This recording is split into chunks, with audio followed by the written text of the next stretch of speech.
दोस्तों जरा सोचो, अगर तुम्हारे पास एक ऐसी डिजिटल करेंसी हो जो ना किसी बैंक का मोहताज हो और ना किसी गवर्नमेंट का, और सबसे इंटरेस्टिंग बात, इसका मालिक सिर्फ तुम ही हो।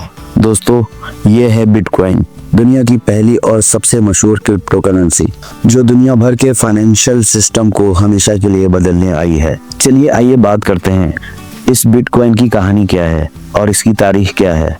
दोस्तों बिटकॉइन का सफर 2008 में शुरू हुआ जब एक अननोन शख्स या ग्रुप जिसे सतोशी नाकामोटो कहते हैं, इसने बिटकॉइन की फाउंडेशन रखी।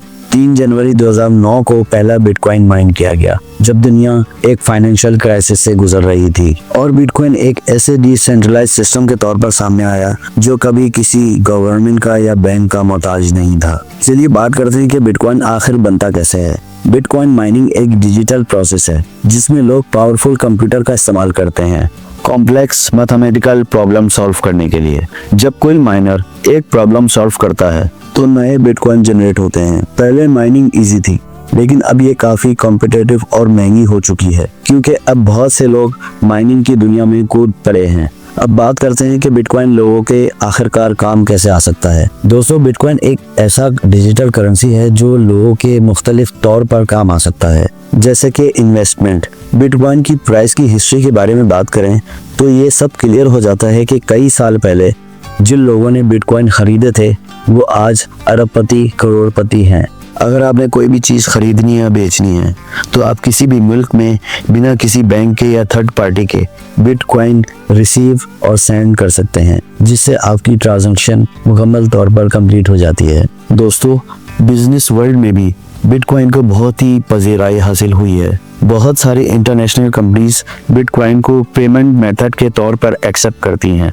दोस्तों आपको याद होगा जिस तरह लोग गोल्ड को यानी कि सोने को खरीद कर बैंकों में या अपने घरों में रखते थे, अब इसी तरह से बिटकॉइन को भी एक डिजिटल गोल्ड कहा जाता है जो कि आप अपने डिजिटल वॉलेट में रख सकते हैं। बिटकॉइन के इतने सारे फायदे हैं, लेकिन फिर भी जहनों में ये ख्याल आता है कि पाकिस्तान में बिटकॉइन लीगल क्यों नहीं है। चलिए जानने की कोशिश करते हैं।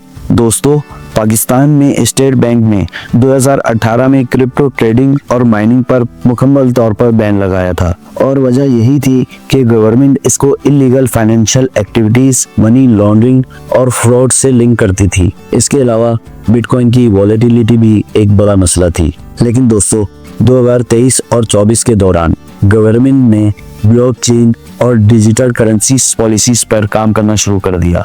लेकिन खुशी की बात यह है कि बहुत सारे फाइनेंशियल एनालिस्ट ने यह कहना शुरू कर दिया है कि पाकिस्तान में 2025 तक क्रिप्टो करेंसी के लिए कोई रूल एंड रेगुलेशन इंट्रोड्यूस कर दिया जाएगा। चलिए बात करते हैं बिटकॉइन के कुछ अमेजिंग फैक्ट्स के बारे में जो आपको शायद अब तक ना पता हो। इस वक्त सबसे ज्यादा बिटकॉइन सतोशी नाकामोटो के पास है जो तकरीबन 1 मिलियन से ज्यादा है, लेकिन उसने इसे कभी भी यूज नहीं किया।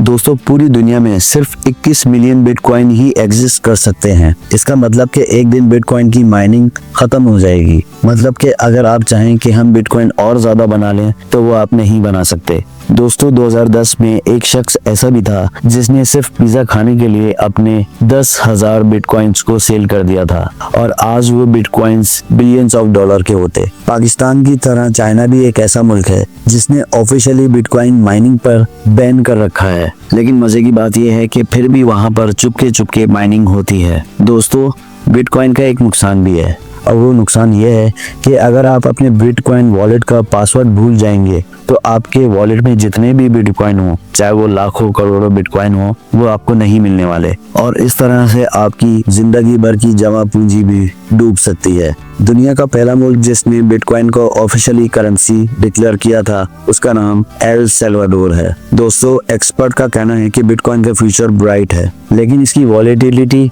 और गवर्नमेंट के रेगुलेशंस इसका फ्यूचर डिसाइड करेंगे। अगर बिटकॉइन पूरी दुनिया में मास अडॉप्शन हासिल कर लेता है तो ये एक नए फाइनेंशियल सिस्टम की बुनियाद बन सकता है जो कि आज से पहले इस दुनिया में एग्जिस्ट नहीं करता था। तो दोस्तों ये थी हमारी वीडियो बिटकॉइन के बारे में। उम्मीद है कि आपको बिटकॉइन की हिस्ट्री और थोड़ी बहुत अंडरस्टैंडिंग हो चुकी होगी। वीडियो आपको अच्छी लगी तो चैनल को लाइक एंड सब्सक्राइब जरूर कर दीजिएगा, और कमेंट करके जरूर बताइएगा कि आपको हमारी वीडियो कैसी लगी। तो मिलते हैं अगली वीडियो में, जब तक के लिए अपना ख्याल रखिएगा। अल्लाह हाफिज।